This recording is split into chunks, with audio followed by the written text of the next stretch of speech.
Yeah, g'day. You're watching Bruno's Guitar Garage, and today we've got a mate on the show for you. That's right, this is quite a special episode. Got a mate from Australia, and yeah, we've got a mate on the show. We've got a mate on the show, right? So what do we got? Got a very dense, very heavy Tasmanian blackwood body, I believe. I don't know what the neck's made out of, but it's nice and dark and it's nice to look at. You get this actually quite a aesthetically pleasing headstock here with Grover Deluxe on it, which look a wee bit like Clusons. Lovely and smooth. Got the old vintage poke it through thing going on. You get a volume and a tone. This little thing here is a coil tap for this guy. This guy's a humbucker, this one's a single coil. Different pickup, same hole. Now these rings here, they're actually big buckets that the pickups sit in. So when you go to adjust them, the screws are backwards like on a Strat. You try to adjust them like a Les Paul, you're going to have a bad time. You get a Tune-o-matic and a stop bar, which are quite similar to what you find on an Epiphone of the same era. This is a 2004 manufacture. Side mount jack. Now you might notice that it's really quite checked and it looks a wee bit like a crocodile. It's because it's a nitrocellulose finish. Lovely checking. I don't know if it's been like dried out in a fucking rainforest or what, but you know, it's checked, it's aged. Some people are into that. I quite like it. The pickguard here is supposed to be made out of plastic, but it's actually made out of this crazy material. If you look at it wrong, it cracks. As you can see, there was one here. I've managed to patch that one up. Unfortunately, when I was trying to put this thing back together, it cracked here, which you probably can't see, but I can, and it hurts inside, you know. Not very nice. To adjust the truss rod, knock this wee thing off here. It says MasterSound. Pop that out, and there's a little fucking square thing just sort of sitting there. Heel adjust, like on the old Fenders. Now, this is a Maton MasterSound MS500. I know the MS2000 sat higher up the hierarchy. I don't know what else there was, maybe an MS800, I don't know. Never played one of these, and I'm really quite pleasantly surprised. And this is really hurting, so I'm going to stop that. Holy shit. Yeah, that's a fucking cool guitar. The best way to describe it is easy. It is actually quite heavy for such a little thing. It's a bolt-on, and they actually use hex-headed bolts. I've got a strap on it because it's unusual.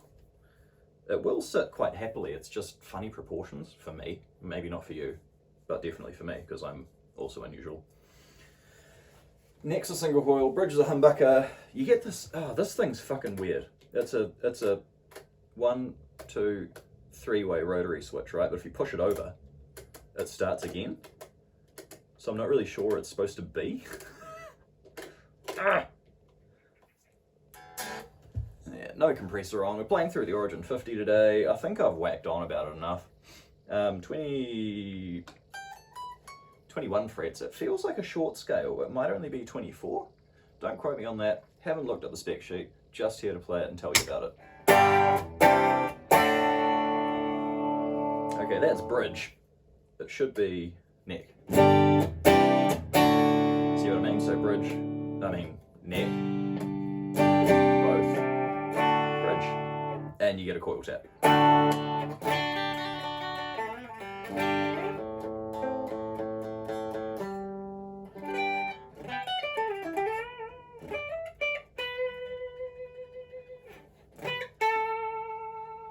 This has had fretwork at some stage. The frets are a wee bit lower than they should be. They're not worn through, they're just, you know, you can tell they've been dealt to, but as a result, oh my golly, it is a slick thing to play. Oh, that's a ground, that's a little bit annoying. Oh yeah, passive pickups, and I'm coming from the EMG, so everything's gonna be really fucking noisy.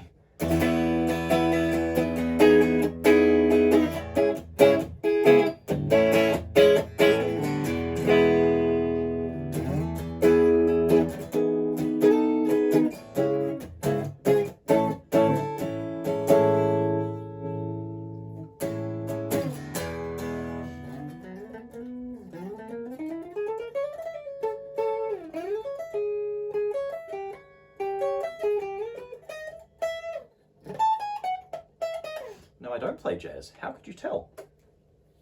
This neck pickup.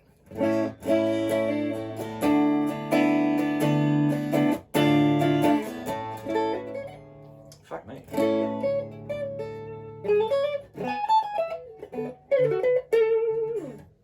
It is perfect.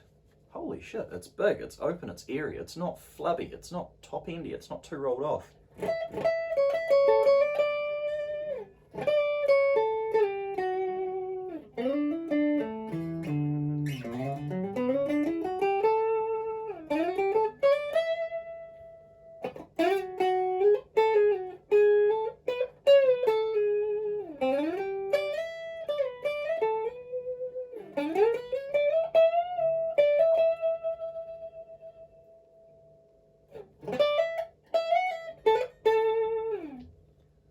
Listen to that.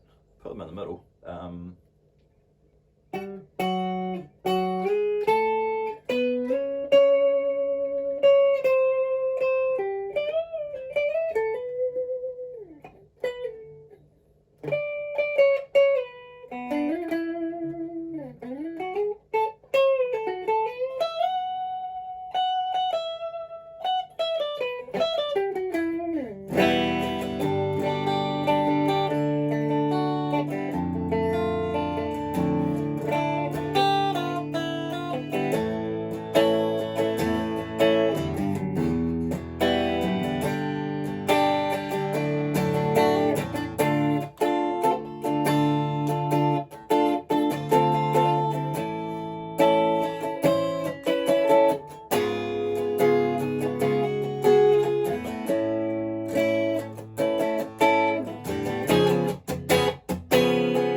Beautiful and easy to play. The fretboard isn't wide, there's not a lot of space between them strings and the end of the board, so you've got to kind of be careful. Me with relatively big hands, saying it's easy is kind of ironic, but oh god, the fucking thing just about plays itself. What I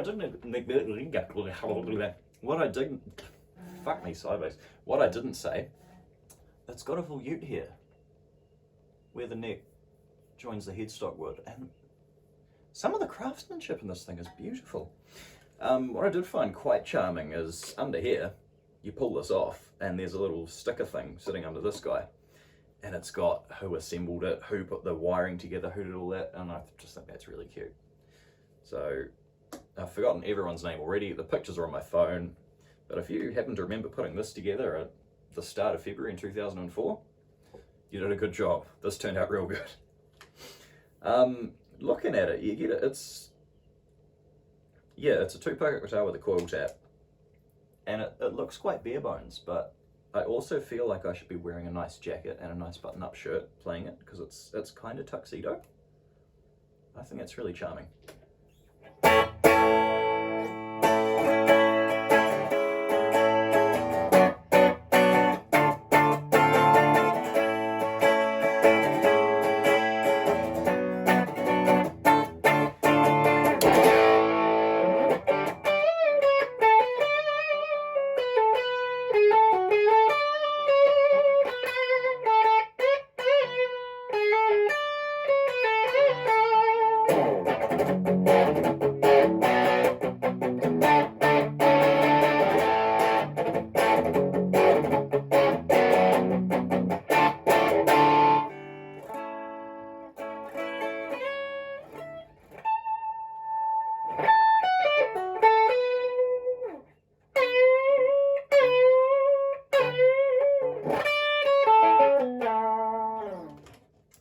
Volume roll-off is beautiful. This has CTS pots in it, which I put in, as well as a big fucking orange drop capacitor. I just followed the wiring that was in there and it came out pretty good. Go figure, right? You follow something that's already there and it works. Well, you're a bit noisy, aren't you? You are a little bit noisy.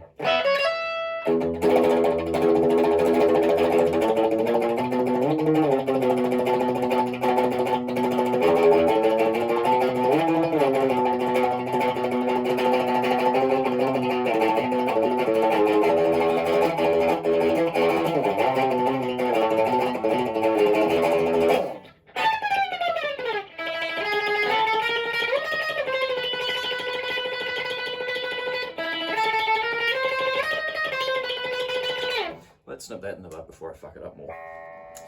It would be inappropriate to have a Maton and not...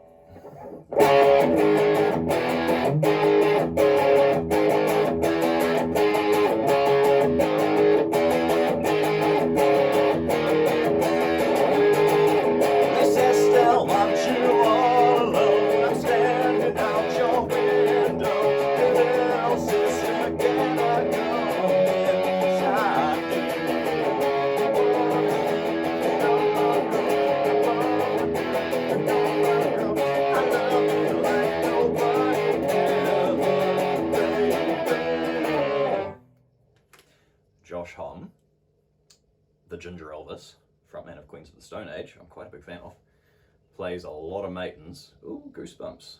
Ooh, this feels good. And I'm pretty sure he played one of these at some stage. Most of his ones will be, you know, really top spec, classy shit, but this is ready. This is not, like, yeah, the hardware is the compromise. This just tailpiece here, because it's, I don't know if it came out with better stuff or in some bastard like nicked it and put the Epiphone shit on it, because it's the same brand as what you find on an Epiphone of the era, which is not alarming but a bit weird. I don't think they would have done that. But everything works. It's comfy. Put it here where I'm going to play it, and it sits there.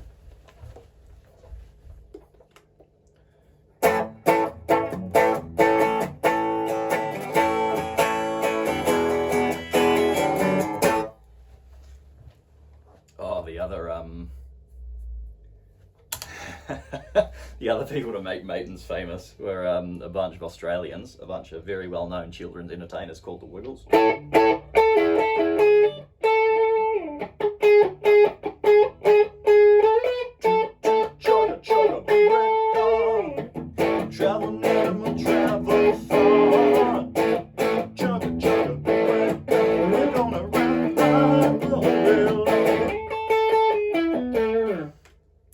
And they all had custom coloured MasterSound 500s, which matched their shirts. Very cute. This, why is this special? It's nitrocellulose, it's checked, it's road worn, someone's taken the finish off the back of the neck. It wasn't me. This belongs to my old mate Timmy, who I went to school with. And that was, fuck, how long ago was that? I don't even want to think about that. Can't tell the internet how old I am. Years and years ago, about 2018, we did Timmy's Court, the G210D, something to that effect. That's since been reworked entirely, again by me. Timmy is why I have a Sunburst casino, not a natural one, because he fucking bought one first. You little shit, I know you're watching because you've been fizzing at the bung for this. And I've been hassling him for months. Hey, bring this thing over, we'll make it do the thing, we'll give it a good clean. And now I know what it's like to play a Maton, and a Maton, it's actually really fucking cool. If you see one in a shop or something, just pick the thing up, even if you don't want it. It's quite an experience. Tell you what, here you go, mate. You can have it back now.